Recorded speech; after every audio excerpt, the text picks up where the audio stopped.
Greetings and salutations, and welcome to this episode of Playwright Spotlight. Before we begin, smash that like button, subscribe to the channel, leave a comment down below, and share this channel with a friend. If you're listening to us on your favorite podcast platform, be sure to leave a 5-star review and subscribe to the channel. My guest today is a playwright and parodist originally from Amherst, Massachusetts.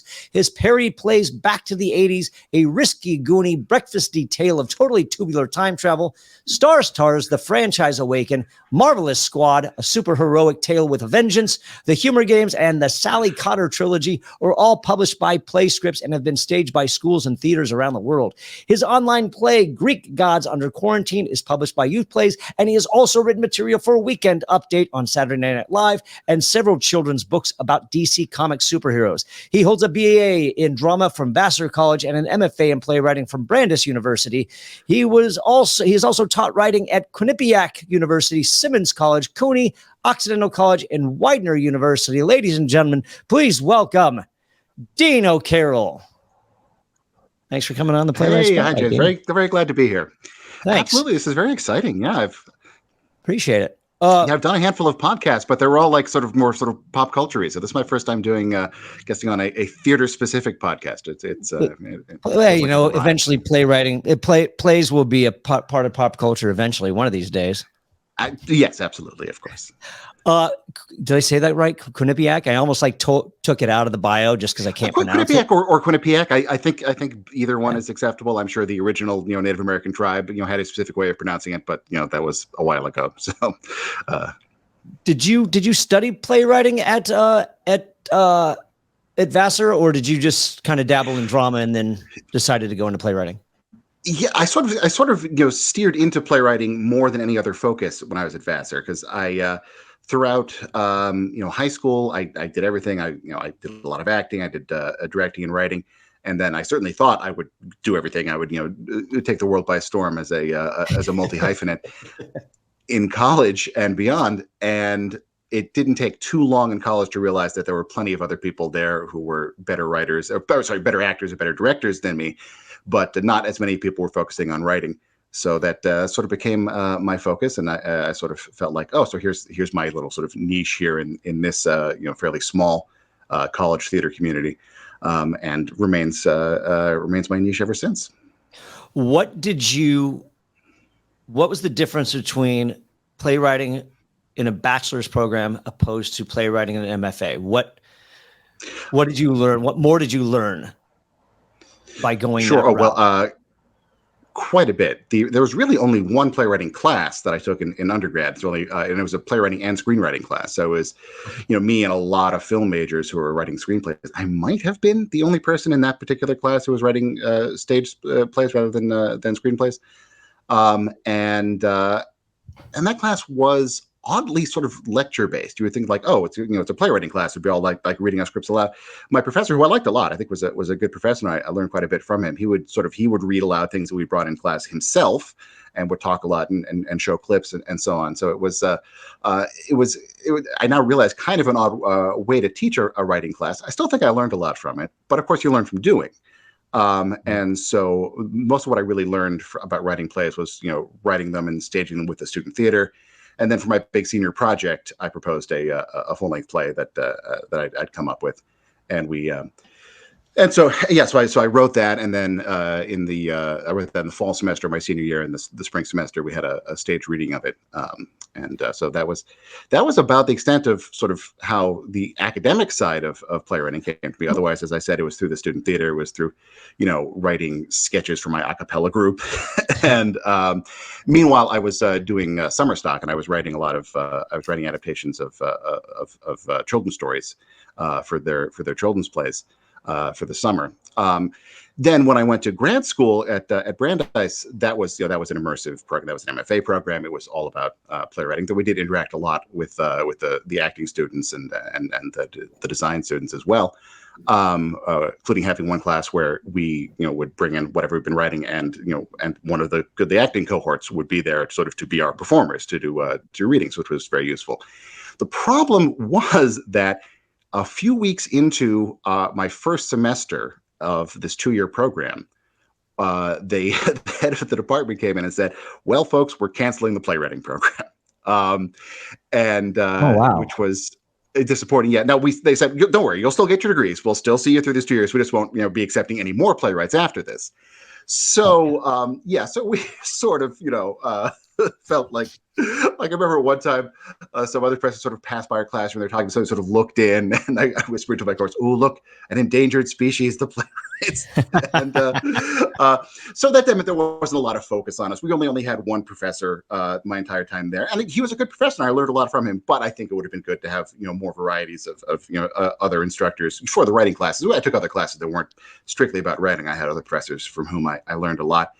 But but still, again, the focus is the writing, and the fact that we had 2 years to just focus on writing and testing out new things every week and having that experience, and of course learning from each other. That I learned so much from my colleagues, and what they were strong in, with things that I admired about them, things that they admired about me. That was the real benefit of that experience. Did you find any I don't want to say plagiarizing. Did you find that was anybody stealing ideas in class? I'm just curious. Just popped in my head. It's always a worry that in Hollywood or certain areas, you don't let people read your stuff because you're afraid they're going to steal it. Sure. Did that ever happen? It never felt malicious or selfish. It the only example that comes to mind is I wrote a one act about where the main character was a comic book artist, and it was his challenge of a character he'd written earlier was being resurrected and sort of revived and rebooted. So it's his struggle sort of dealing with that. And then, so I wrote that, and I sort of did one draft of it and then sort of put it in the shelf, and I haven't touched it since. It's fine, but nothing I really wanted to pursue any further. And then one of my friends, she wrote a play which she went a little further with, which was also about a comic book artist. And both of them, we did have both of them sort of interacting a bit with their creations, or at least cut between scenes of the writer and the stories in his comics and so on. So it was similar. And I remember my professor asked me, is it okay that she's doing this? And I said, oh, of course it's fine. No, I mean, this is. Oh, that's nice. Okay, good. Yeah. And neither of us thought this was, we were being completely original. And I was, if I inspired her, great. I've done enough work adapting and then later on parodying that I can't get too precious about things that that quote unquote belong to me. Fair enough.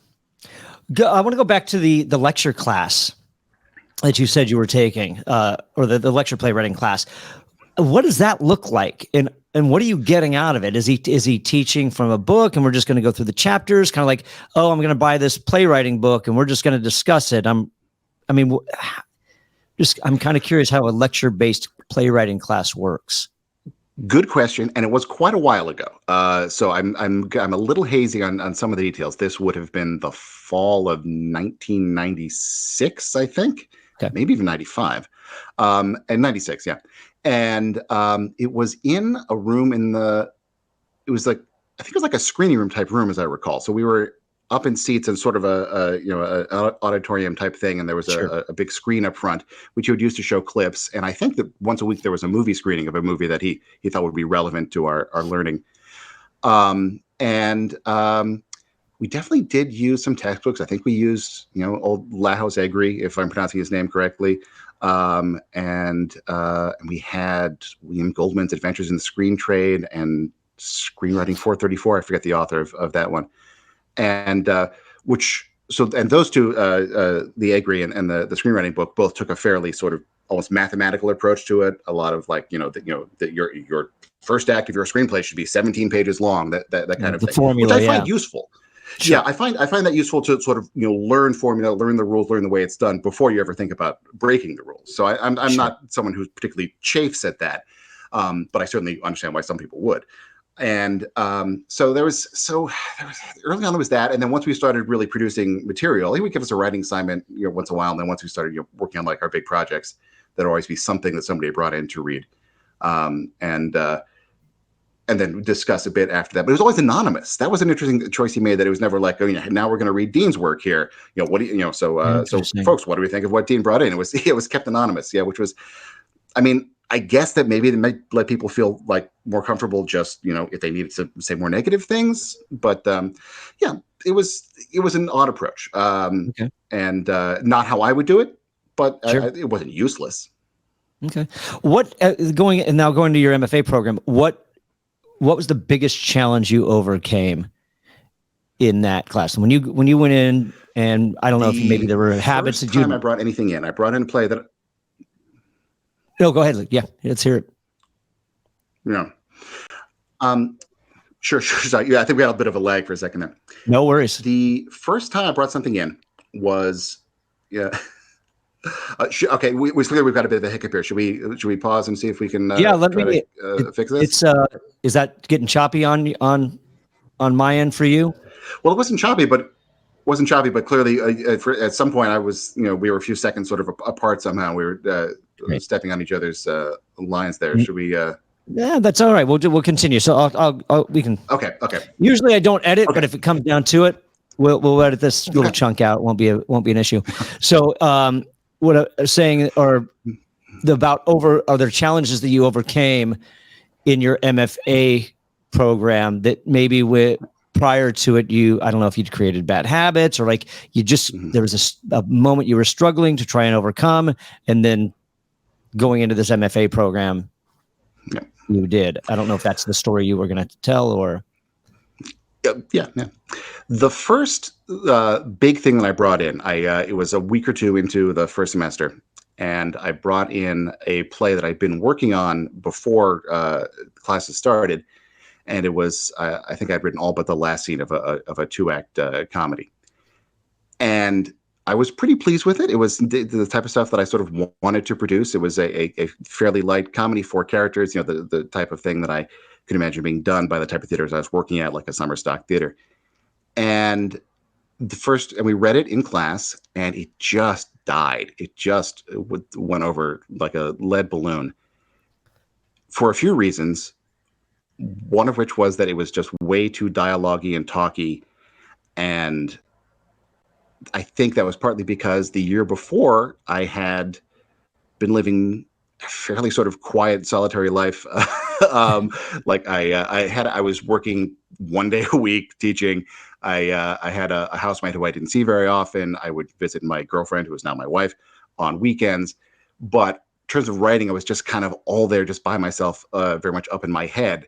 And I was really hooked on Aaron Sorkin at the time. And, Aaron Sorkin's dialogue is great. I love it. Yeah. But it's very dialogue-y. And so I was, I think, being way too cute and precious with that. So that's the reason why that one particularly tanked, among maybe other reasons. And just the response to it, they weren't mean to me, but it was just really sort of, crushing and painful. I'm a fairly sensitive person. I don't sort of take defeat all that well. So there was really a point I was considering, like, do I even come back next week? Do I even, come back and do another a class of this, or do I just, drop out and move on and just chalk this up as a mistake? And I didn't, and I'm proud of myself that I didn't. And next time I did bring something in, I started writing a farce, and it was successful, and people liked it right away, and I was very pleased with it and very, very happy about it. So that getting past that initial hump of having that failure and then coming back from it was good for me, and that was the big moment. After that, I felt fine. There were, of course, ups and downs thereafter, but nothing was going to be as bad as that. So I'm glad I got that out of the way and move on and found out sort of how best to make the program work for me. How did you push through that? What was it that you told yourself just to stick with it? Because I mean, I think that a lot of us as playwrights, when we want it to be Williams, we want it to be Miller, we want it to be well, we can't all be Shakespeare, but we really want it to be, or even Sorkin. It's like, we have people we want to follow or embrace, or that's not the right word, but anyways, I think you get to just where I'm going. And I don't think Absolutely, that we're going to be like that. There's a pathway that we have to follow, and you have to earn that, through the trials and tribulations of failures and successes. And so what was it that you pushed you through? I think that the narrative that I had in my head was, okay, I'm going to bring in this light comedy, which is what I sort of felt like was my wheelhouse, and I'll sort of get this one out of the way. I'll write this one, and then I'll move on to writing something, more complex, more meaningful, darker, more serious, whatever I thought was going to be a more mature play. And after that not going well, I made that choice. No, I have this idea for a farce. I'm going to do that instead. And that was a good choice because it was on one hand more in my wheelhouse in the sense that I felt more comfortable doing comedy than anything other than that. But I knew how much of a challenge it was because I know how challenging it is to structure a farce, that because that is not easy to do, to really figure out the ins and outs of constant motion that farce requires. So I knew I was challenging myself in a way that I'm not sure all of my colleagues understood, though I think some of them did. And I didn't feel like I had to completely sort of abandon, a genre that I love and felt comfortable with to find success. And I felt okay about that. There were times in grad school and in undergrad where I feel like people are encouraging me, no, this is, I spilled the beans on a second there. They're telling me, this is funny, this is great, we're enjoying this. But I bet you could do something, darker or more meaningful or whatever. And I didn't want to sort of, reject that as advice.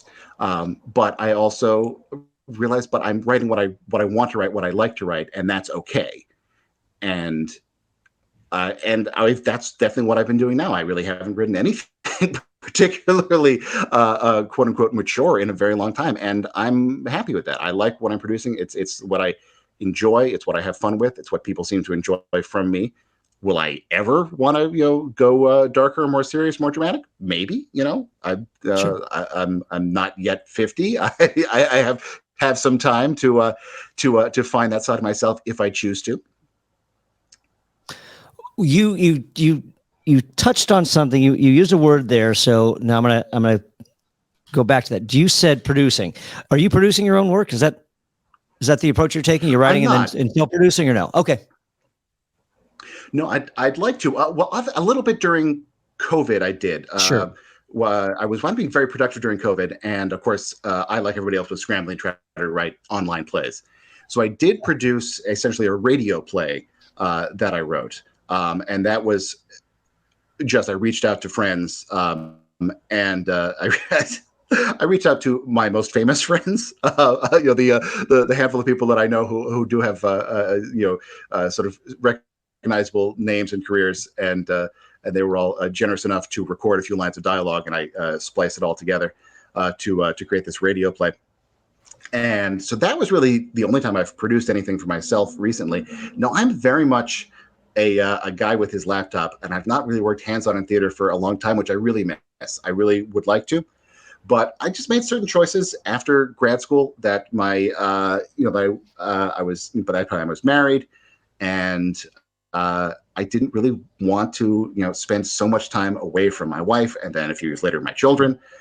So I became sort of fairly hands off, and I would write these plays and send them to publishers or to places that had produced my plays before to see if they wanted to stage a production of them. And I miss very much being hands on, and because of the fun of it and because of what I would learn about being there in the rehearsal process. And I would like to get back to that. And I'm thinking that I'm going to try that now that my kids are getting older and I do have a bit more flexibility. I think that I might start with just auditioning for a community theater play out here in my neighborhood in suburban Philadelphia, and just have that experience and have some fun with it. And then if I develop a relationship with that theater, maybe then later on I could direct. Maybe I could stage one of mine. Who knows? But sort of starting from scratch on that.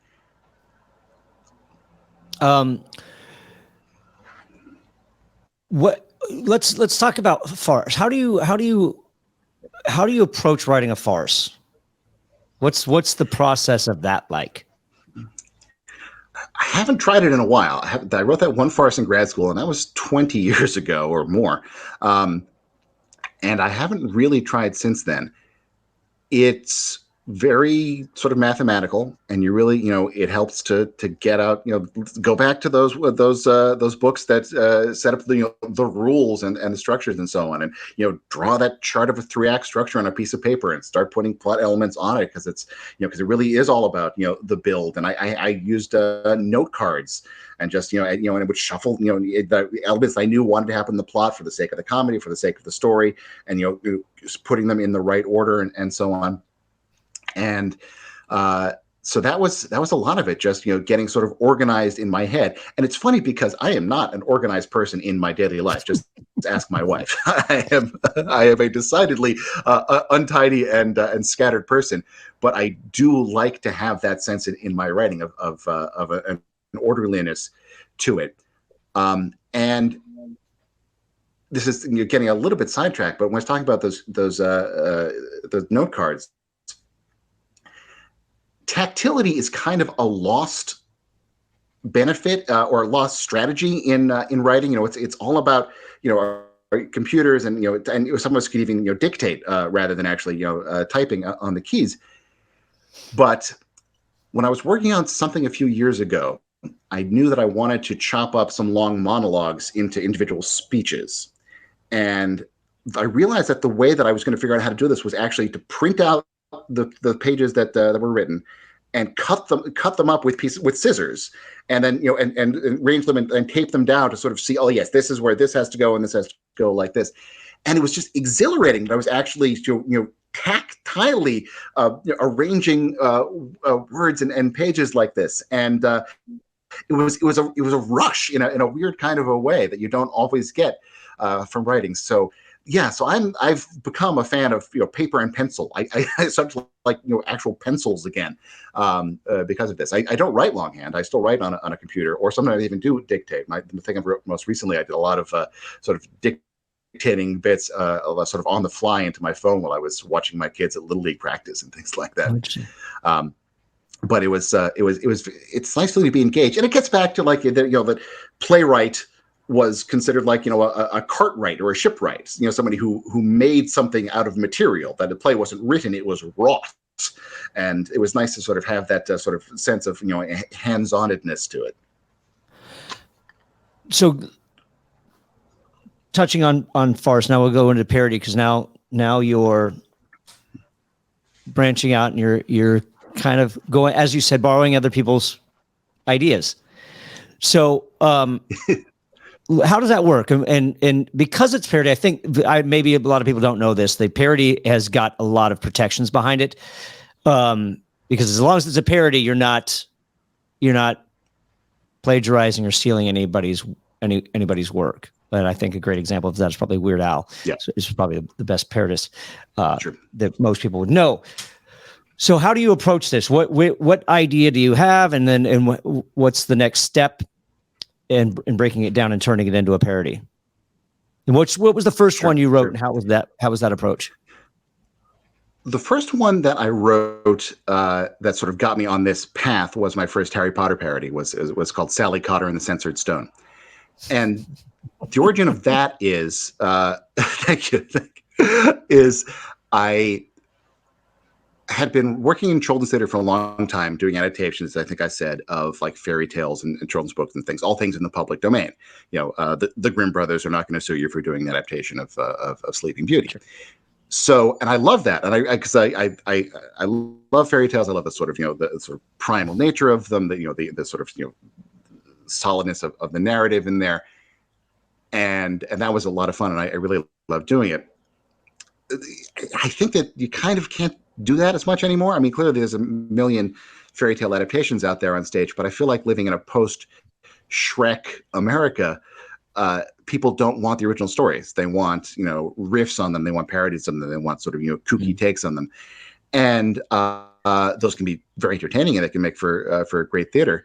But I think there is a certain sense, particularly when you're talking about theater for children, it's kind of a sad loss that kids aren't really getting the original stories, as flawed and problematic as they are. And I'm well aware of all the issues that those stories have and a lot of their adaptations have. But it's when a kid today watches Shrek, do they understand why it's funny that the wolf is wearing a nightgown? I don't know if they do. I don't know if they know Little Red Riding Hood, so they know what the joke is there. Anyway, so sidetrack. So, and this was around 2000 when Harry Potter was exploding, and I thought, oh, it would be so fun and so popular to do a Harry Potter adaptation for this children's theater I was working for. So I thought, I'll never get the rights, but let's give it a shot. So I wrote to J.K. Rowling, and I do want to get back to my current feelings about J.K. Rowling, but this was more than 20 years ago. And saying, hi, I would love to do an adaptation of the Harry Potter books. I'm sure that someday Harry Potter will wind up on stage in a big, glitzy glam Broadway or West End production. I was right there.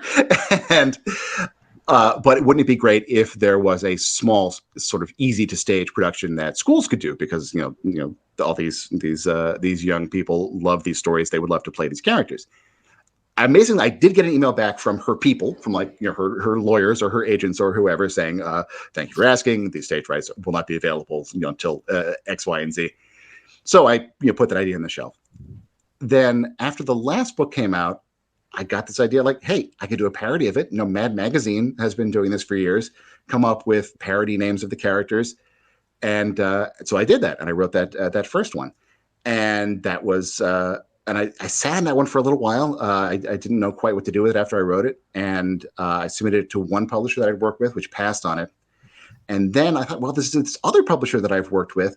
They're kind of new. They're kind of, they seem maybe a little bit fly by night, or at least sort of rookies in this. And that was Playscripts. And so I sent it to them. This was just before Christmas 2007. And they said yes, and they accepted it. At the time, I wasn't really sure if Playscripts was going to be much of anything. I had one play published with them already, which got produced once in a while. It was starting to pick up. When it first got published, I don't think there was a production for a little while. And then it started to sort of, get going. And because I remember when I first got the offer to publish that one, I was in grad school at the time. And I was saying, anybody know what this? I sent this off to them because it was my version of Dr. Jekyll and Mr. Hyde. And I had, which is not for children, as you might imagine. And every other publisher already had a version of it. So I found, well, here's this new company. So I sent it to them, and it took more than a year, I think, for them to get back to me with an offer, because they were so small and understaffed at the time. And I sat on it for a while, like, is this worth pursuing? Who are these people? And I said, well, nobody else is asking for it, so I might as well. And so I did, and it sort of slowly started to take off. So it was seeming like maybe this was going to be a thing. So I submitted to them. They accepted it. It was published the following spring in 2008. It became my first big hit. And then, of course, Playscripts exploded from there and became the behemoth that it is now. I'm not taking credit for that. That was not my doing at all. I was just sort of fortunate enough to sort of get on the boat early in its journey. So yeah, and it's worth saying at this point that was also when I started using the name Dino Carroll. I sort of tipped my hand earlier that my real name is Noah Smith, and I use both names professionally. And there was a time when I was really trying to be sort of secretive about my two identities, and I chose to write this under a pen name. So I just wrote the first Sally Con under a pen name because at the time I was living in Los Angeles. I was trying to get work writing for TV. And because the play was so light and so goofy and so clearly intended for high schools and middle schools, I felt like, well, let's sort of compartmentalize that, and let's have that sort of be a sort of an imprint of myself, and so that if I do, if Aaron Sorkin calls me up and says I want to hire you, tomorrow, that it was like, oh, but you're the guy who wrote that play with a character named Albatross Underdrawers, aren't you? No thanks. So that seemed important to me at the time, and now it seems silly that I was even concerned with that. But I do sort of still like having Dean as an option for a few different reasons. Dean and Noah are basically the same person, but there are a few differences, and I can get maybe more into that a little bit later. But yeah, and the other reason, of course, was that I was ever so slightly worried about being sued. Sure. When I wrote this parody, and I didn't think that having a pen name was going to protect me from being sued at all. No, that would be foolish. But I figured then if I were sued, at least my real name would be in like the third paragraph of the newspaper article rather than the first. So I published that, and then that was a hit, and I sort of thought, well, what else can I parody? And so I sort of kept going from there, and I did a Twilight parody, and I did 2 other Harry Potter parodies, and I did a Hunger Games parody, and then kept going.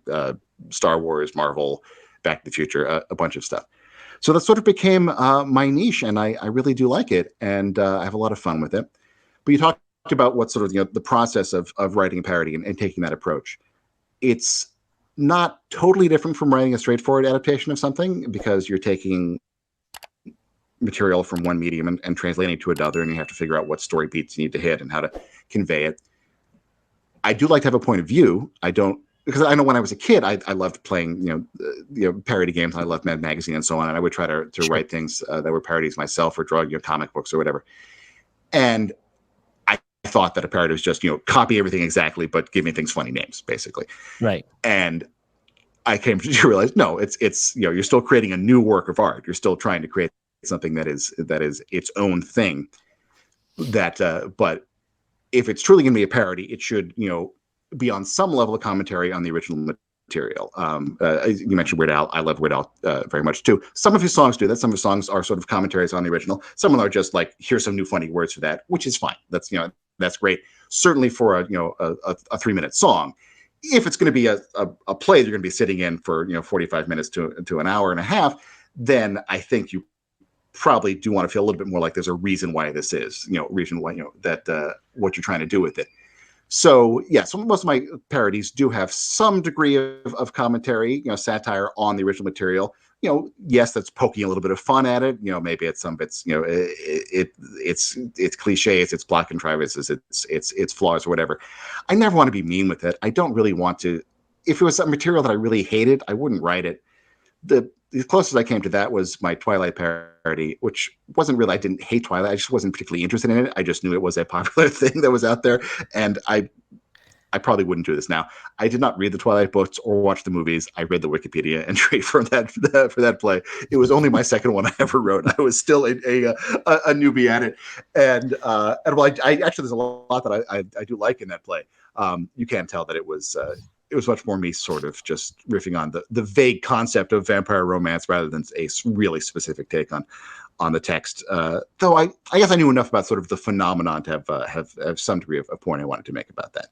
So, while I try more and more not to be sort of moralizing about it, I do want my parodies to have a reason for existing beyond just being entertainment. Nothing wrong with pure entertainment. And certainly for some of the shorter stuff I've written, I don't mind writing basically just a long sketch.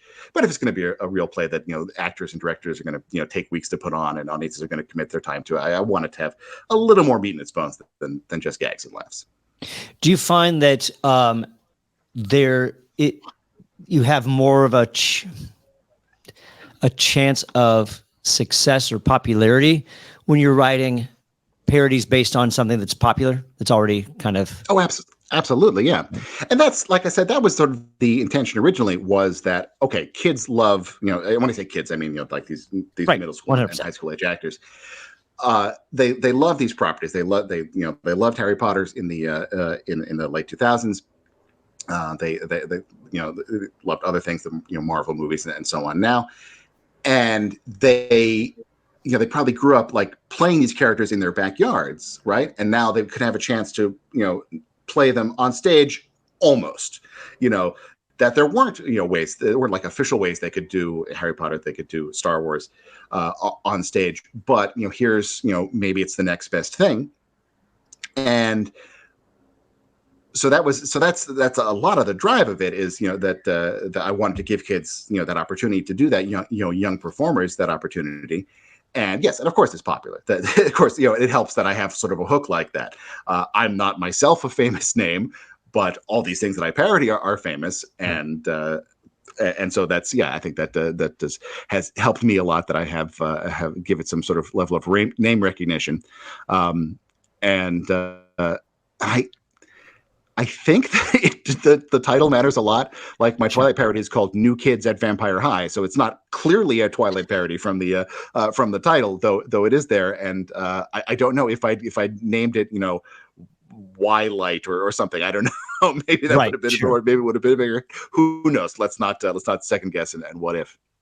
When you mentioned that when you finished the first Sally Cotter parody, that you send it off to a publisher. Did you do any productions of it first, or did you just say, I think I'm done and I'm sending it out? I tried to. I sent it to this children's theater that I've been working with. That I would write 1 or 2 plays for them every year, and I was already pretty sure I was going to be writing for them that summer, which I did. And I said, hey, would you like this to be one of them? I said it's a little different from other stuff we've done, and the producer wasn't interested for whatever reason. And yeah, so it was an odd thing to send it to a publisher first without a test production. I don't necessarily recommend it. I do think that it's much better to have a test production first. But as I said, I was sort of I was in that stage of my life where I wasn't really able. I didn't. I'd made choices not to be as hands-on in theater as much as I missed it. But I was doing other things with my life that were were very important to me, and I don't regret that. So yeah, it was odd, and like I said, I don't recommend that. Certainly for people who are starting off completely, don't go to a publisher first. Definitely get production under your belt. I felt like I had been doing it long enough to have some idea of what works. So I felt fairly confident that this was going to work without a production. But yeah, I definitely, if I have the opportunity to. I would rather produce or try it, or at least do a reading of something, which I sometimes I have been able to do, and that's been very helpful. And of course you go ahead. Oh, and of course now you can do readings online now, and Sure. and that was something I did early on, and I did again during COVID, and that was also great because that was a chance to see people I wasn't able to see in real life, see old friends from different walks of life all coming together to do a Skype reading or a Zoom reading of a play was very fun. Without having seen a production of that and just taking that chance, how did you know when it was done? How did you know that, okay, I feel good that I can send this out? And since then, did you find that, oh crap, I'm not really happy with that choice. I wish I would have done this first, but now that it's published, too late. I don't know. You tell me. Definitely, yes, yeah. As for when I knew it was ready, I just sort of had to decide, and I do like to be done with something. Sure. That is something that in lots of projects, lots of different walks of life, I can get frustrated when I feel like something is just never going to be done. I just feel like we need to be done with this and move on to the next thing. We can't keep fiddling and fiddling forever, on lots of different kinds of things. So I felt like I was done because I felt like I was done is the short answer for it. And yes, of course, definitely, because I've seen plenty of productions since then, and there's things I would have done differently. But I don't know if I would have realized that in a production at the time, because I was, I was who I was then. I was however old when I wrote that, 31, I think. Okay, sure. And now in my late 40s, just have more experience, have different ways of looking at things. So now I see things I would have done differently. But and I'm like, yeah. So that was work when I was 31. I wrote the Jekyll and Hyde when I was 22, and I sometimes when I see a production of that now, I think like, oh boy, yeah, that's what I thought English people talk like when I was 22 years old. But it still gets done, and it is what it is, and you need to do that. You can't we can't all be George Lucas going back and tinkering with everything to try to make it perfect to your perception now. And I would rather sort of move on to the next thing. Yeah, I think Gary Kluger, last chat I had, we talked about a maturity, like you become more mature, and so you wish you would have. I don't think we can do that. I don't think it's fair to ourselves to look back on something that's 10 years old and say, oh, I would have done this differently. Well, that's sure. There's a lot of things in our lives that we would have done, but I just mean in that regard is from that first publishing to the first staging was, gosh darn it. Now that I see that, I really wish it would have been different. I guess that's where I'm more inclined with that aspect. That being said, absolutely, yeah. And go ahead. Yeah, absolutely. And that is the problem with this approach. And it is definitely better to do a production first. And I wish I could. And I in many ways, I wish I did. And so with everything that's out there, but even with the production, because you get it in shape based on that production and those actors and their strengths and their weaknesses and so on, and then you release into the wild, and suddenly there's new sets of actors, new directors, new designers, all things coming in there who are going to bring their own strengths and weaknesses. So it's going to something that worked just fine because that particular actor couldn't make it work great suddenly isn't working, but it's already out there, and so so you can always second guess. You can always do that to yourself. Like I said, I wish I could have done more testing of these scripts, but it sort of is what I fell into and where I am now. And maybe I'll, maybe later in life I'll be able to do more productions. But my instinct now is just keep writing what I'm writing and getting out there in any way that I can, whether that's taking it to places to be produced, or getting it published before production. Whatever way gets it out into the world is going to be that particular play's birth story. Sure. But isn't that the joy of playwriting, though, is because it's not really so much a commentary on your work that, oh, I wish I would have done it this way because I just saw this production. But the next production is because there's somebody else who had a different take on it. So where it's not really a reflection of what you wrote, but really maybe reflection of that particular production, where we shouldn't be so rough on ourselves. If by some chance this was, I wish I would have changed that, but maybe that wasn't your writing; it was their interpretation. Absolutely, yeah.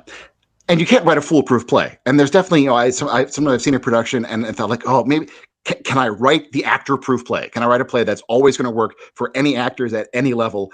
And maybe that's possible, but I think it'll be a hard time making that a really interesting play. To make a play that doesn't challenge anybody, that doesn't make anybody try to get outside their comfort zone. That's that seems like a fool's errand. Well, exactly, because again, I think it's an impossible feat because not every actor is going to be able to play that role. I've had to come to those terms. There's certain roles that I would love to play. I'm like, that's never going to happen. That's not my it's not my wheelhouse. Yeah, and especially writing as I do for high schools and middle school actors. For every time I see a middle school production, certainly, and oftentimes high school productions of one of my plays, there's going to be 2 or 3 kids who are good, 2 or 3 kids who are actors, and you see what they're doing, and then there's going to be a few kids who are doing just fine, and have a sort of a basic idea of what they're doing, and it's coming across, and there's going to be some kids who just are no, that's not really at all what I wanted it to sound like. You're not, it's just a basic challenge to hear what you're saying, and that's fine because it's these plays are educational experiences for these kids. And every play is an educational experience for anybody who works on it, but certainly if it's a school production, and sure, do I cringe a little? Do I say like, oh boy, that would have been really good if you know how to do it?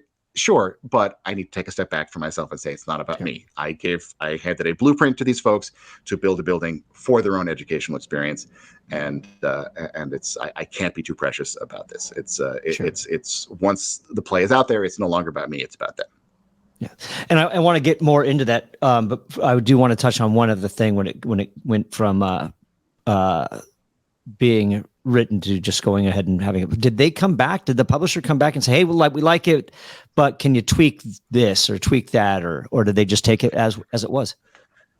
Not very much at all. PlayScripts at the time was not doing very much. They would do copy editing. They would find typos and stuff in the script, but I don't recall them ever like really saying, oh no, you need to change X, Y, and Z for content. We recommend this.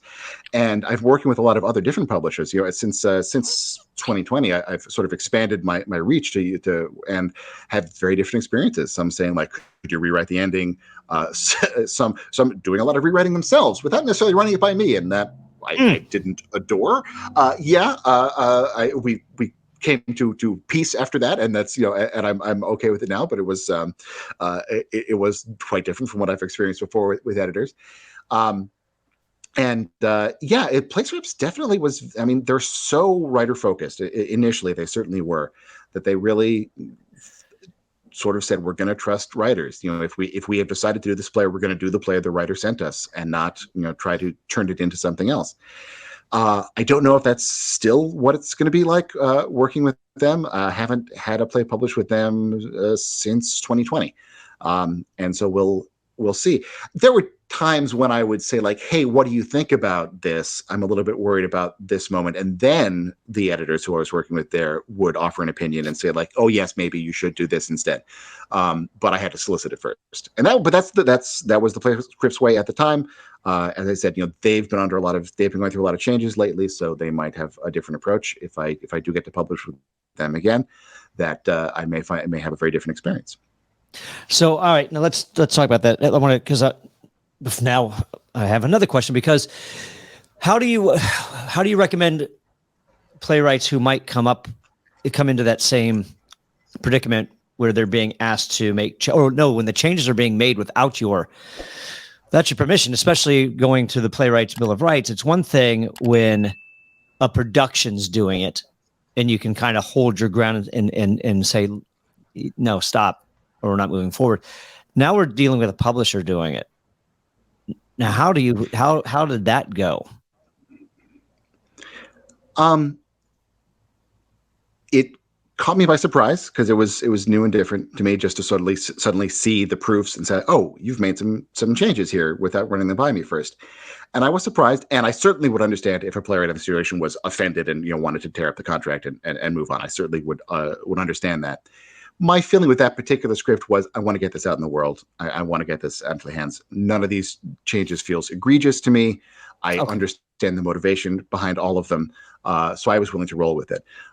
So I would say to any playwright, what's your goal with this? Is this, would it be better for you to fight these changes and delay publication or maybe even cancel publication with this company? If that is the right choice for you, I would back you up on that. But if your feeling is, let's get this out there, this is still pretty much what I wanted it to be, I'd rather have it out in the world now so I can move on to the next project, which was my way of thinking, then I would roll with that. But that's me, and I'm certainly not saying that everybody has to be as mellow about that as I am. I think, if I do work with that publisher again, I think I would probably want to maybe establish some more ground rules before we move on to that stage of things, so we don't have that happen again. But that's my way of standing. I've said this. I feel like I've said this 4 or 5 times already, but I don't want to get too precious about these things. Sure. These are all transitory. This is all about sending, a framework into the world for, in my case, young actors to climb on and have a learning experience. And before I do want to unpack that a lot still, but beforehand, you've said something a couple times, and I want to touch base on it as a playwright. Do you work one piece at a time? Do you make sure you're finished with this one particular piece before you move on to the next, or do you have multiple pieces that you're working on at any given time? It varies. Okay. There was, when I first had kids, I found I did not know how to sort of compartmentalize my time to get much writing done at all. So I had a real streak of just not writing much at all. So I would, write a page or 2 here and there, and then put it away for weeks, and then not get back to it. And I cranked out 1 or 2 plays like that, and then it was this very slow process. Then a theater reached out to me that had done one of my plays and commissioned a play, which hadn't happened to me for a little while, which was very nice. And I said, okay, I got to do this, but I got to really buckle down.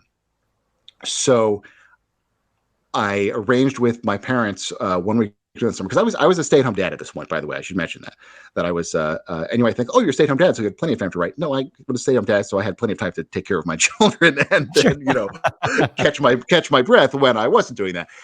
And I went back to my hometown for a week during the summer, and we found summer camps for the kids to go to.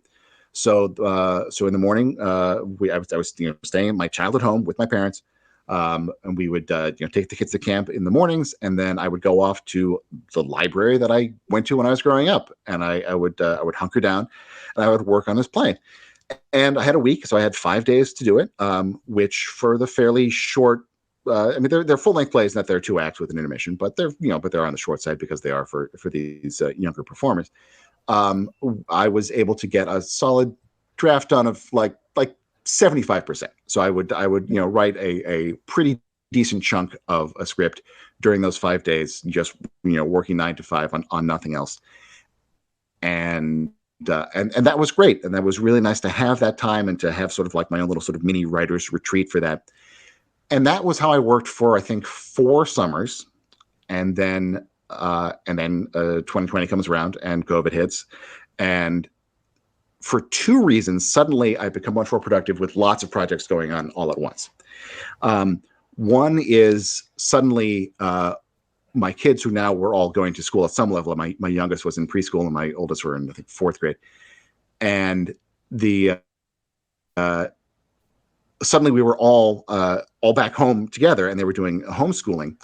But we were very fortunate to be living at that time on the campus of University of Pennsylvania, where we lived for almost 10 years. And we were living in a residence hall. My wife her title was house dean, so she was in charge of that particular residence hall, and in charge of the RAs and sort of just the functionings of the building and its residents. And so suddenly we were all alone. There were no students. It was us and a few other faculty and staff families.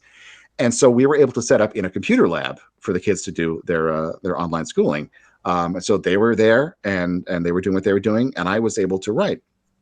So, and I wrote a ton, and I was juggling different projects. One was collaborative, so I would write little bits, and my collaborative, as you can be when you can't be in the same room together. I would write little bits, and my friend would write little bits. And we would it would come together, and just a few different projects, all sort of fluttering and floating, and some I was cranking out really fast. Part of it was just because I suddenly had this environment that was very conducive to that. Another part was I was dieting, and I'm a big guy, and I like to eat. I like, but I was dieting, and suddenly my body wasn't spending so much energy digesting too much food, that I wasn't digesting a ton of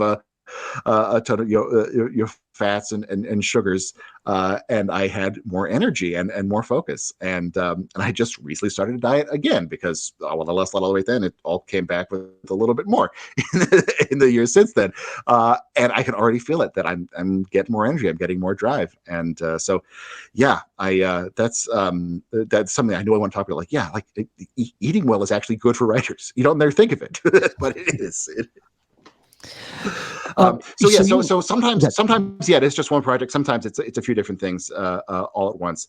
And my new sort of post 2020 reality, because at the end of the year we moved off campus, we moved to the suburbs. We have our own house now, and I started a day job for the first time in a while now that my kids are back in school. So that's the new struggle, is finding that balance of having a 9 to 5 responsibility. I work from home, so I can if I do have downtime at work, I can write. I can use the time right for me, and I still am finding ways to balance that. But I did have that incredible rush of productivity that I was so proud of in 2020 that I sort of rode that for a while, and I produced so much material that I'm still kind of working on revisions and trying to make that stuff get that stuff out there into the world. It's nice to have almost like a backlog of things I can tinker with and then send out. That's a good place to be. You write for a very particular audience and performance base in teenagers and maybe even middle schoolers as well. How do you take that approach by respecting their intellect and not talking down to them? How does somebody who's not on that age level write for them and about subject matter that pertains to them without making commentary? I know what you're getting at. Yeah, it's a good question. When I think back to my past, when I think about my childhood, and if I try to sort of remember like conversations that I would have with my peers at the time, they don't sort of sound like childhood conversations in my mind. For the most part, they sound like more or less the way I would talk now. I'm sure that's not what they really were like, but memory is the way it works. So if I'm putting myself in a mindset of that, I'm not coming into a sort of talking down mindset, because I still sort of think of it with, you know, a vocabulary, if not an experience set, maybe. It's more than just vocabulary. It's more than just diction, but those are elements of it. And so that's a part of it. And the reason why I feel very fulfilled by this is because I remember back to when I was that age and how much doing theater meant to me. How much, being in my junior high drama club and my high school theater company, doing summer stock or community shows or local regional shows meant to me, and what a thrill that was. And the idea that I could be giving kids, that kind of formative experience, that kind of fun, that kind of opportunity to make connections and friendships with others. That's where it feels like, gratifying. I feel like I feel proud of that as work. So much of it is just like, what would I have had fun with doing this? What could I do that would be fun for me? And I knew that already as a hook of, these are characters that they know that I'm parodying, that they could have fun with. But also just what would be fun for them to do on stage. I don't always get it right. Absolutely. I've pretty much given up on writing any kissing scenes at this point, after I saw one production of play of mine that changed the kisses to high fives. And it was very sweet, but I think like, okay, this is, I probably should stop doing this. They're just not going to be comfortable, doing a stage kiss.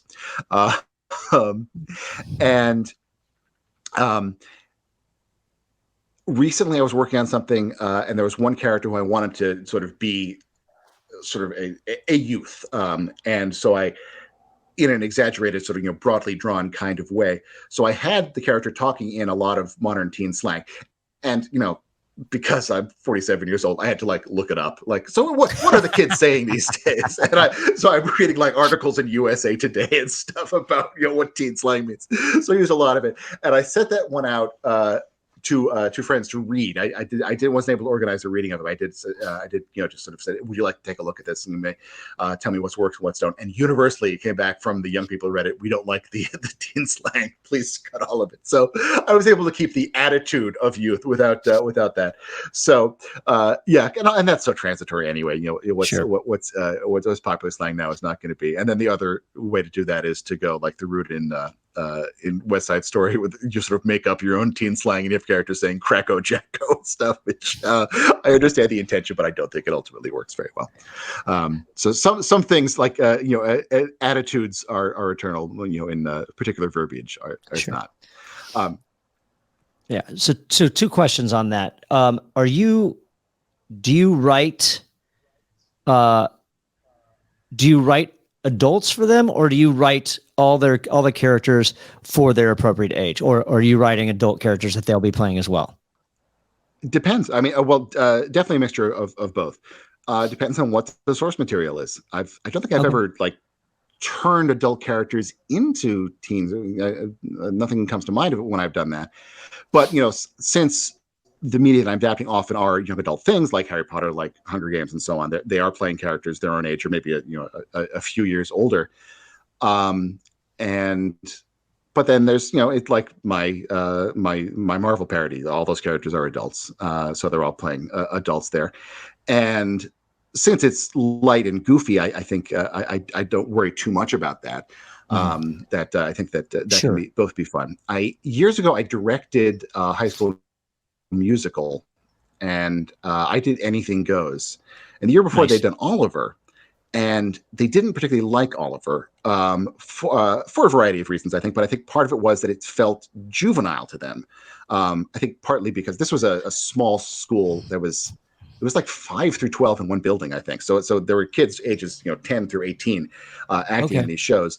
And normally, of course, the upperclassmen, the juniors and seniors would play the leads, and the kids would be in the chorus. But suddenly you do Oliver, and suddenly you have like the 11-year-olds are playing some lead parts.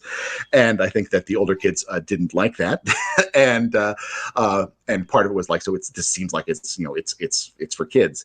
And then Anything Goes, which was sort of a 1934 parody of sophisticated adult manners in many ways. And I think they had more fun with that. They had fun, being sort of silly adults rather than being, more realistic. I don't know, more than being, kids. My most recently published play, I imagine getting done by middle schools and so on. I think the publisher might be Parody, even to elementary schools. And it's set in an elementary school classroom. The premise is that it's kids giving book reports on popular books, which then turn into sort of parodies of these books.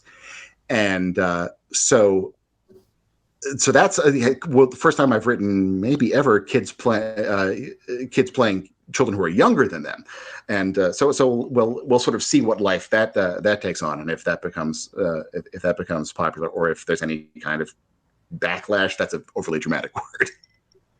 I find that it's easier for students to play younger roles and older roles as well. There was a play that was called Seniors that was written by a student at Harvard Westlake here in North Hollywood, and when the students did it for their one-act festival, it was hilarious seeing these teenagers play senior citizens, and it was hilarious. And then it was chosen at the Blank for their Young Playwrights Festival, and they cast it appropriately. So you actually had older adults, senior citizens playing these roles. Didn't work. It lost its charm. It just lost its charm. So it's kind of interesting how that goes. When you complete a piece that's for middle school and high school students, and you need to hear it, are you doing that table read with friends, or are you doing it with students to hear their take on it and how it would sound if they were actually going to perform it? To make any changes? My choice would probably be I'd rather hear it with adults, with friends, with professional actors, if possible. Okay.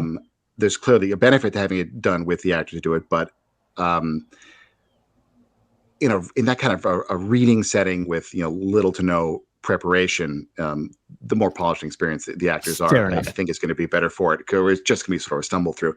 Yeah.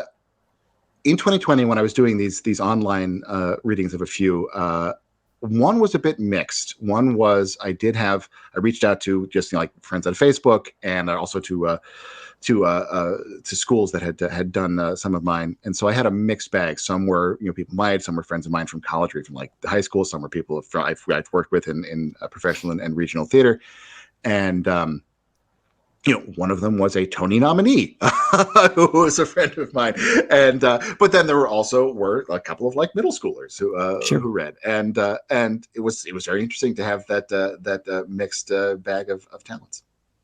Let's talk about writing specifically for online and remote productions. Yeah. Obviously, for at least 2 years, that was kind of a necessity. I mean, do you find that that's there's still a market for that, or a call for that? I don't find that at all. No, I don't think anybody's doing that. At least not doing mine. Do you find it's it worked if they committed to it. Of course, when they're online, you get to see them. And these days I only get to see stage productions if they're within a reasonable driving radius of me. Because videos of stage productions are always terrible unless you have like a real professional crew filming with multi-cameras, and that is rare. So if they committed to it, it worked. And some really did, and some and some really made it work. And they found things you could do with Zoom that I didn't know you could do. They really made it click. And then I saw a couple that it looked like the kids were being forced to perform at gunpoint, and that may just have been general COVID fatigue showing up. Maybe they didn't like the scripts, which it is what it is, and so that was they didn't look like they're having fun. It wasn't fun to watch. I usually in those cases I would, respectfully sign off and just like hope they didn't notice I dropped out. I just couldn't really take that anymore. But when it worked, it really worked. And when the kids understood the assignment, as they say, that said, like, you're on screen, it's you and maybe one other scene partner, go for it, own it. Yes, it's a weird situation to be in, but make the most of it. And when they did, it was really great. And when they didn't, it was what it was. But I had some really good experiences with some schools doing the online plays that I wrote. The first thing I tried to write, I thought it was going to be so limited. I just wrote monologues. And this is kind of an interesting journey here. I'm a big old nerd. So when my first thoughts when COVID was really hitting was like, what if this happened to superheroes? So I started writing a series of monologues of superheroes dealing with COVID. I'd always done parodies where I would come up with comedy names of these characters. For these ones, it's just like, I'm not even going to pretend these aren't the characters who they are. So I would just say, here's a monologue for red caped superhero. So a pastiche rather than a parody, I guess you could say. Sure. So I just wrote these monologues, and I sort of sat up at them, and I sent them to a publisher. It's like, I don't know if you're interested in this. I'm sure you're looking for online stuff. Would this be of interest? And they read it and they said, well, we like the idea. Could you, what if there was a story to it? Like, a story? I thought, like, so how would that work? So then I threw out almost all of it, but took the very basic concept of superheroes dealing with a pandemic, and structured a series of two-person scenes, structured like Laurent, where there's character A, character B, and then character B, character C, all done as them sort of switching on Skype conversations. Right. And I wrote that quite quickly, and it was because it was in that sort of exhilarating fever of what was going on at the time.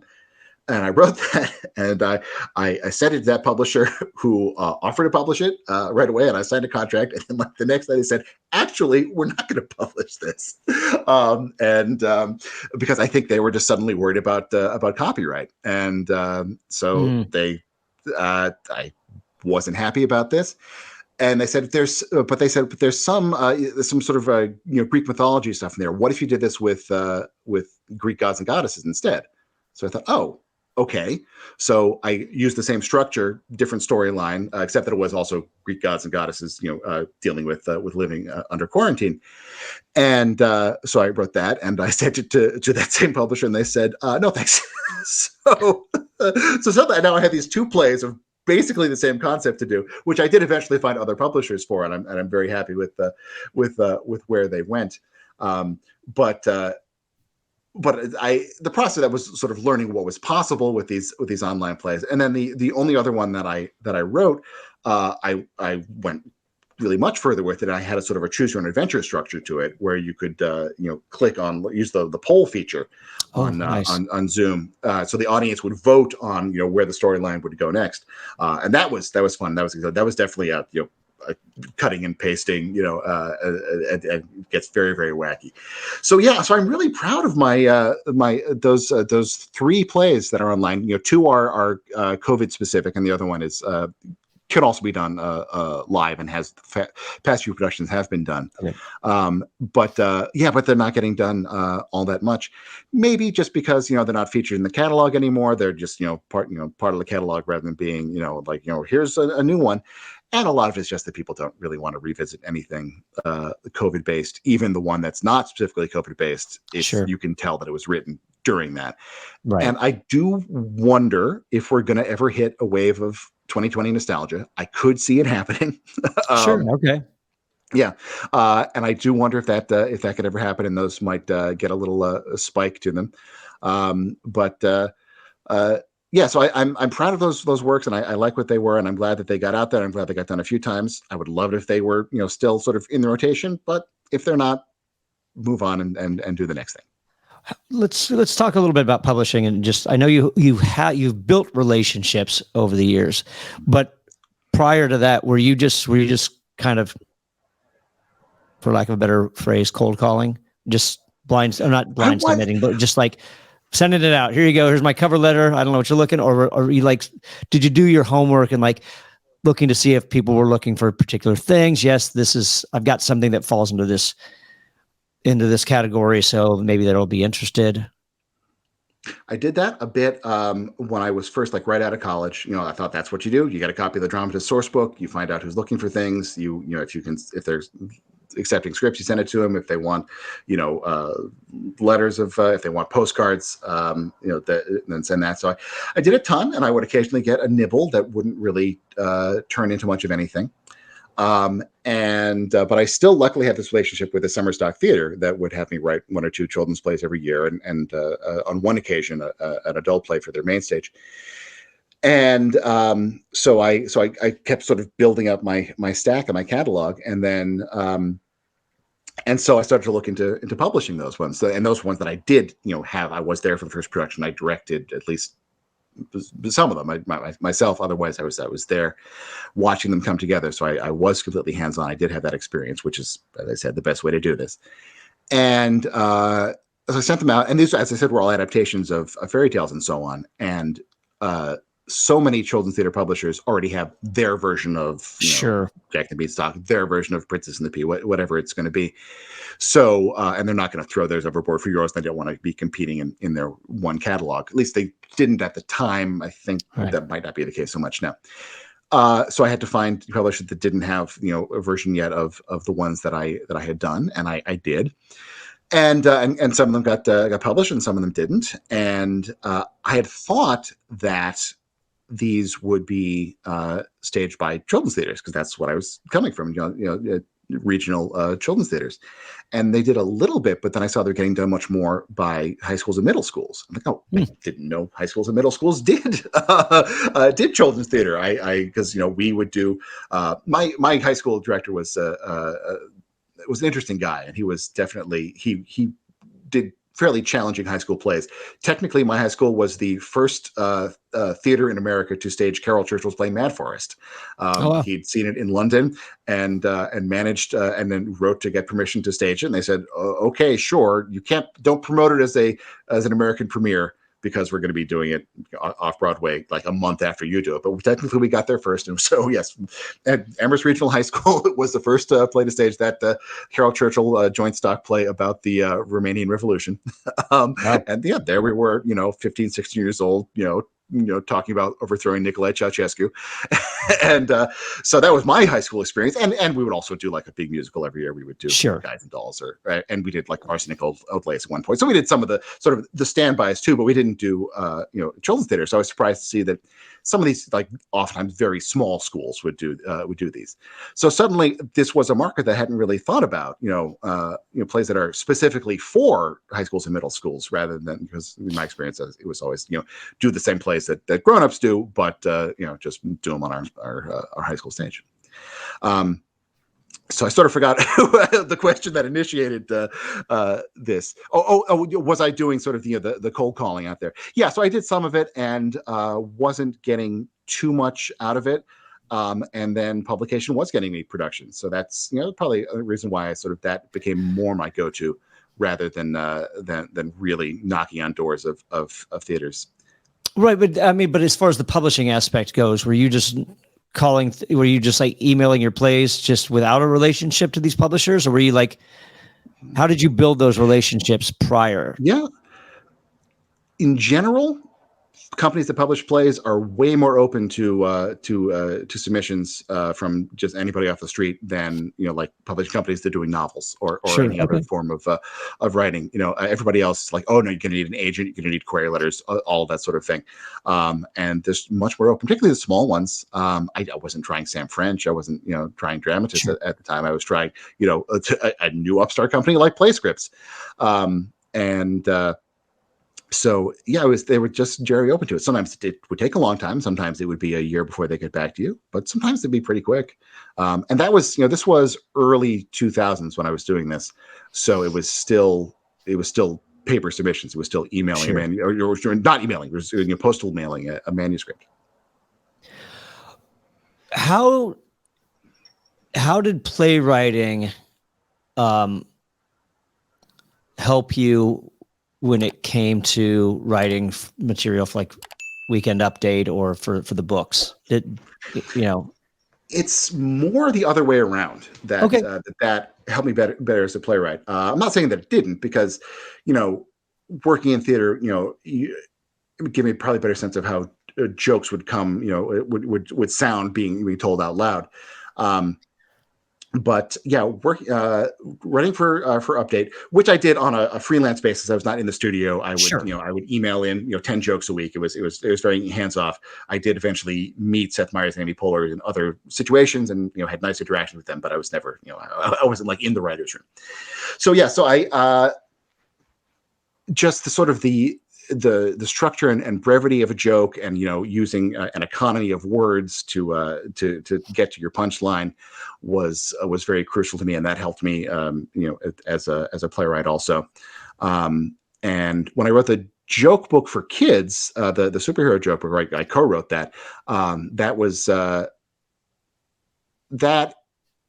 was so much writing on the fly. That was like I was at the beach with my family for a week, and Aquaman jokes would keep coming to me. So I would like be in the water, and then when it come to me, and I would like run back to the towel and dictate the joke into my phone. So the sort of the punchiness and the regularity with the Weekend Update was like, we have to get your jokes in by this date on Thursday for us to consider them. If you miss the deadline, you're not going to be considered for this week. The discipline of that was crucial, and the thinking on the fly for the joke book was where I benefited from. Something else that helped me a lot was I spent a year working for a small newspaper as a sports reporter. Oh. And I'm a casual sports fan. I certainly like sports, but I'm not a fanatic about it. But I found myself living in a small town in southern Illinois, and I took this job at this local newspaper covering high school football and volleyball in the fall, and then basketball in the winter, baseball and softball in the spring, and that was so useful for me as an experience. Just the crafting of a narrative out of this game. And some of the games were exciting, and some of them were incredibly boring, but I still had to deliver an article that was going to be fun to read. And like I learned verbs are way better than adjectives when you're writing. It's much more important to use a good verb than to just dress it up with lots of adjectives and adverbs, things like that. And just writing to a deadline, writing to a word limit, getting the point across clearly. That was such a useful experience for me as a writer. That it was good discipline. So if I would definitely recommend that for writers, if you have the chance, if local newspapers still exist, to have that, to work with deadlines, work on a sort of an ongoing schedule, and that's also part of that, of just being done. Because once the deadline comes, you get it in there, it's published the next morning, and the next day you have another game to cover, and you're moving on. You can't just sort of wrap yourself up in one text and live with it forever. And I think that's useful for me. I want to touch on the economy of writing that you touched on, and I want to see if we can, when you're talking about adjectives and verbs being better than adjectives, and this is one of those points where I think I warned you that I will put you on the spot with the question, because you're not in the process of writing right now, so you may not be able to give an example. Can you talk about that? How a verb makes it is much better than an adjective? Adjectives. Well, when I've taught writing, the way I've explained it is that the verb is the main course of your sentence. That it's your meat, or your tofu, or whatever's at the center of the plate. That's the verb. That's what's getting across the information you want to relay in the sentence. Adjectives and adverbs are seasoning. They're dressing it up to sort of give you to bring out something about the verb. And I learned that with things, partially because so many adjectives just mean good. That I grew up, as I said, reading a lot of Marvel comics. And there's the Fantastic Four and the Amazing Spider-Man and the Incredible Hulk. and I love that stuff, and it's meaty and it's fun to say, and so on. But those words all just mean good. And and it's not like, well, amazing is a little bit more than incredible, right? Because no, they all just mean good. And once you sort of get past that, you realize like, oh yeah, that's so adjectives, are limited in their power, whereas verbs give you a picture in your head. They give you a sense of action and moving on. And of course that gets back to like, Aristotle saying that, the action is the core of drama, your characters, doing things and making choices and taking actions. Yeah. Do you get a lot of opportunity though? Because I mean, playwriting is so much more about dialogue. Do you really get the opportunity to really dabble with a lot of verbiage or verbs, I should say? But that's a good point. But it helps when you're plotting something out to think of it in terms of verbs and actions. Okay. I remember when I was in grad school as an undergrad who was working on a play, and he was a smart guy and he was a good writer. I remember him telling me that I asked him, what's this play you're working on? And he said, it's about it. This was, I think, 2004. And if you remember in the Democratic primaries, what's his name? The governor of Vermont who was running. This is embarrassing. They want to be head of the DNC. Was it John Edwards? No, not Edwards. Howard Dean. Dean, right? Howard Dean. Howard Dean. Yes. He came out really hot out of the gate. People were very excited for him, and then he kind of flamed out. And he said he wanted to. The student said he wanted to write a play that was about the downfall of a campaign. I said that sounds like a really interesting setting, but I hope this wasn't unsolicited advice. I hope he's at least asking for advice. I wasn't just saying like, here's what you should do. But I may have been. I could be a little pedantic at the time. That's a setting, but when you're writing the play, it needs to be about the choices that characters make that bring about a downfall. That if you think like I'm writing about a downfall. Don't write about a downfall. Write a downfall. Right, exactly. Write the action. Write the verbs. Don't write. Don't write it sort of. Don't let it be what's happening around your characters and your story. Make it. The actions and choices of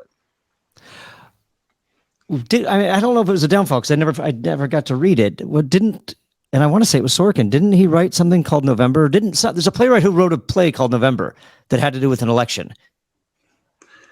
And I don't know if it was a downfall. I'm sorry. Yeah. That's all right. Yeah. No, it's okay. I remember seeing about it. And it was around that time too, because I was in an acting class at the time and somebody did a scene from it. All that aside.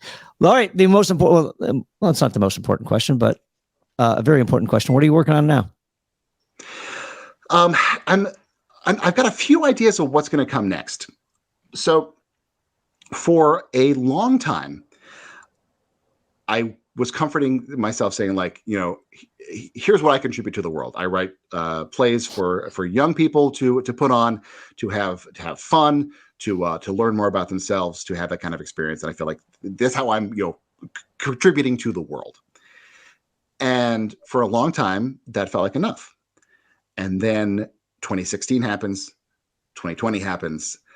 And I feel like I need to do more. I need to, contribute more to this. What can I do with to use my skill set, to use whatever degree of power and position I have? So I thought like, well, what I do have some degree of foothold in this world of theater and of dramatic publishing. Shouldn't I try to open some doors for some other people? So something I've been saying that I'm going to do for a long time is I want to reach out to young writers for collaboration. And my specific idea for a long time was this new play of mine that I was mentioning earlier, The Book Reports of Destiny. It's made up of short parodies of children's literature. And I had intended that to be a franchise. I thought like I can do, any number of these short ones, all with this framing story of kids delivering book reports. We could publish, a bunch of different ones, and then they could be sort of modular. So you could pick and choose, we'll do one for this first collection, one for the second collection, one from the third, to put together a night of one acts that would all sort of flow together smoothly. So when I got the offer to publish it, I said, great, thanks. By the way, here's what I'd like to do with it down the line. And they basically said, oh, we're not sure we want to do sequels. Plays don't really, have sequels. And it's like, well, I've written 2 sequels to my Harry Potter parody, but that's another story. So books, the plan had been that I would then reach out to these, up-and-coming playwrights, ideally from other backgrounds, backgrounds not mine, playwrights of color, playwrights of different, sexual or gender identities. And then, it's like, do you want to write one of these totally by yourself? Do you want to write one together? And then we could package them together. Hopefully we would get it published. Then you would have something published. You'd have your foot in the door. You'd have, a little bit of money coming in from this theoretically. And then, and it could turn into more. And then you, please, I write these, light, silly, things for kids to have fun with. You could start off writing this and then go on and write, a masterpiece, go on and, and take the world by storm. Once you've got your foot in the door, I would be so happy if that could happen.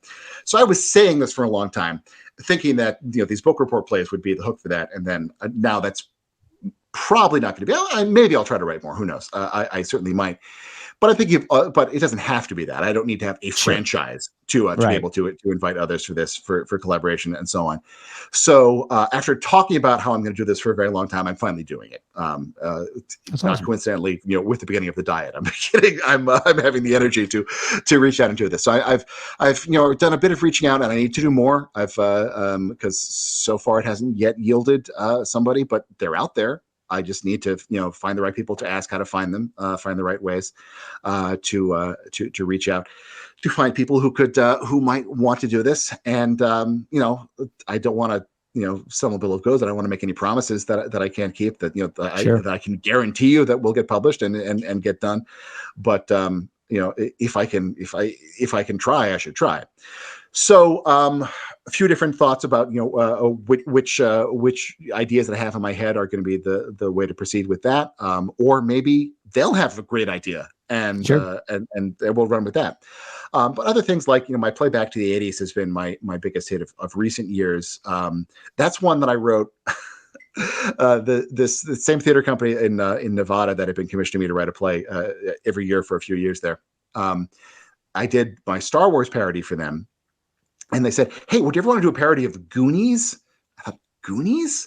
Wow, that's not a movie I've thought about in a long time. And I said, how could you not? I quote that on a almost daily basis. Do you I don't know, is the Regal Theater chain in LA? I forget. I think there's some Regals, yeah. I think they just did a viewing. They just screened it recently, I think. Oh, okay. Oh, really? Okay. Well, I'm asking because they have their ad for their concessions that runs before every movie shown at a Regal Theater now is all movie quotes. It's all people going to the movies and talking to each other entirely in movie quotes. And that drives me nuts. I cannot stand that piece. I'm sorry. It's awful. It's terrible. I hate it. I enjoy going to the movies. I enjoy speaking movie quotes, but I hate that piece. Yes. And what the piece that really bothers me is the one quote from Goonies, which is at one point a character yells out, "Hey, you guys!" Yeah. Which in Goonies is the character Sloth quoting a TV show. It's from the old Electric Company show from the. That's right. Yeah. It's Rita Moreno saying that. So it's like you're having a character quoting a character quote. Yeah. Anyway, so.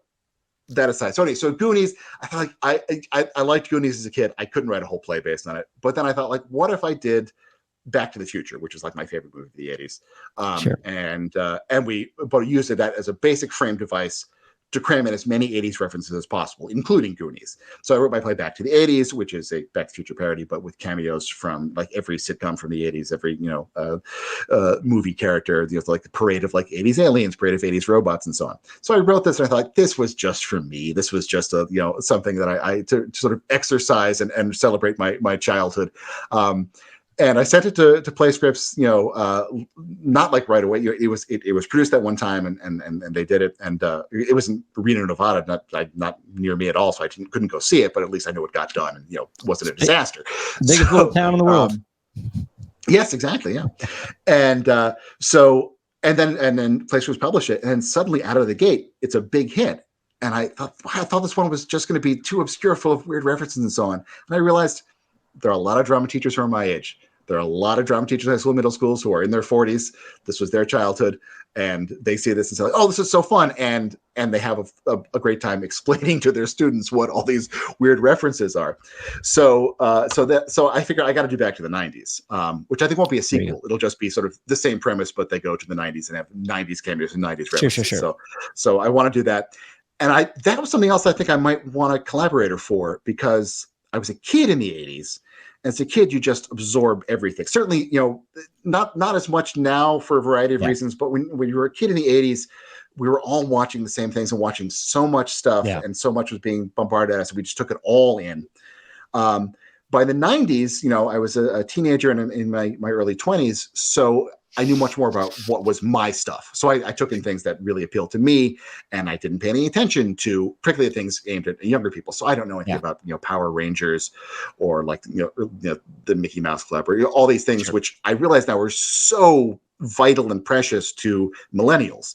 So I think I might need a millennial collaborator to write that, or at least to tell me what to include. So that's a project, and reaching out as a project, and then you're kind of just waiting for what's the next big pop culture thing to come along. I have a Percy Jackson parody that I'm hoping I'll get a publisher for, because I think that is about to explode. It's the books are incredibly popular. Books are I think more popular than Harry Potter these days, and it's about to be a Disney Plus series. So I think that might that might be the next big thing. The biggest pop culture thing this year was Barbie, which I loved, but that play is already so meta and so satirical that I don't think I could do a parody of it. If I did anything with that, I'd have to go like even more meta and self-aware and be about about people trying to make a Barbie movie or something along those lines. So I think I will. I don't think I'll do that one. I think I'll let that one go by and wait for the next thing to come along. But there's always going to be something, right? Sure, absolutely. And now, outside of play scripts and youth plays work, are there any other places people can find your work? Yeah. So let's see. Book Reports. Destiny is published by Pioneer, and Hoyer publishes my play Choose Your Heist. That's the originally online Choose Your Own Adventure play, but can be done live too. Also published a collection of short Christmas or holiday themed comedies called Chestnuts Roasted. And then their sort of sibling company, Brooklyn Publishing, handles my play Superheroes Under Quarantine. And then Eldridge Publishing handles my early fairy tale plays, my adaptations of Puss in Boots and Rapunzel and Casey Hit the Bat, which, as I said, used to get done a lot, but now people aren't doing straightforward adaptations. And the place also publishes, the ones I wrote under my real name, Noah Smith, my Jekyll and Hyde adaptation and my version of The Elves and the Shoemaker, which those ones do get done. Adults will watch adaptation of a horror classic like Jekyll and Hyde. Yeah. So that one still gets that's done. And then finally, are you on the socials? I am, sure. Yeah. So let's see. I am Dino Carroll Plays on Instagram, and if you go there, you'll find in my bio you'll find a link to all my publishers and my various other things. Someday I'll probably abandon Twitter altogether. I don't tweet very much. I am now on the other ones are X. So I'm Dino Carroll on Twitter, though I rarely tweet as Dean. I do tweet as Noah sometimes, as Smith Noah on Twitter, but now I'm doing much more on Threads. That's the new one. As I think I'm Noah Smith on Threads, and then on Blue Sky. I just joined that, and I can't remember if I'm Smith Noah or no. It's so many things now. It's hard to keep track. And then, of course, the Facebook. And Facebook, yes. And you can, there is the Facebook Dino Carroll Plays is available on Facebook. So yeah, you can search for that. That is a place where I will post information about productions of my plays. I'll link to articles and so on, and production pictures. And yeah, I had wanted to talk, if it's not too late, to talk a bit about J.K. Rowling and Harry Potter. Do we have a minute to get into that? Yeah, go for it. Well, I mean, Yeah, yeah, I mean, if so, you want to, I mean, no need to, but feel free if you want to clarify. I kind of want to because it's on my mind a lot. So so I wrote these 3 Harry Potter parodies. First one in 2007, last one came out in 2017, and at the time I was so impressed by I really enjoyed those books, and I was so impressed with them as an achievement of how much they meant to kids, how much they had been a part of a real boom in children's literature, and how there's so much just great stuff out there for kids because of it. So the plays, while they are parodies and they do certainly poke fun at elements of the series, were very complimentary of J.K. Rowling, because I didn't know that she was going to come out and say the things that she's been saying about gender identity, which I find so harmful to people I know and people I love, and to people I don't know but who don't deserve to have things like this said about them. So it's problematic that I have these plays out there that are praising a person who I no longer think is worthy of praise. And so whenever a school is doing that, I send out some suggested revisions. A school or theater is doing a production of one of the Harry Potter plays. I send out some revisions to make the elements that were praising the Potter books into elements that praise sort of children's literature in general, because there were plenty of other great books coming out in the early 2000s. That was part of a big boom of literature for millennials, and so that's something that I've been doing, and now suddenly just in the past couple of weeks, Broadway Licensing, which is all bundled with Playscripts, my publisher, is going to be doing Cursed Child, and I can't fault them for that. It's going to be popular. They're going to make plenty of money for it. It's going to be great opportunities for young people to put on these plays. The same things that I always say that I want to give them a chance to do, to play characters that they love. Now they're going to have these chances. And I have to remind myself that, yes, this is going to be putting more money in J.K. Rowling's pockets. There's also lots of other people along the way who are part of it, who don't necessarily share her views, who maybe are of different gender identities, who are also going to benefit from this. But it's tough. It's very delicate, and it makes me feel odd. And my Percy Jackson parody, if you know the Percy Jackson books at all, the character is he finds out that his father is actually the god Poseidon, and he meets a bunch of other kids whose parents have one mortal parent and a godparent, and the arc is very much sort of him overcoming the sort of tyranny of the gods while still sort of playing their game. And so in my adaptation, which started off as a very light, goofy, short thing for one of the book report plays, and then I expanded it into a full length thing. It became my way of dealing with this, my way of dealing with J.K. Rowling. When there's someone who you looked up to, someone who you admired, someone who you praised as as one would to a god. Not that I ever thought she was a god, but it's the parallel. And then my version of Percy, his journey over the course of it is being so disappointed in these sort of these people he's supposed to look up to, and then ultimately rejecting them and moving on.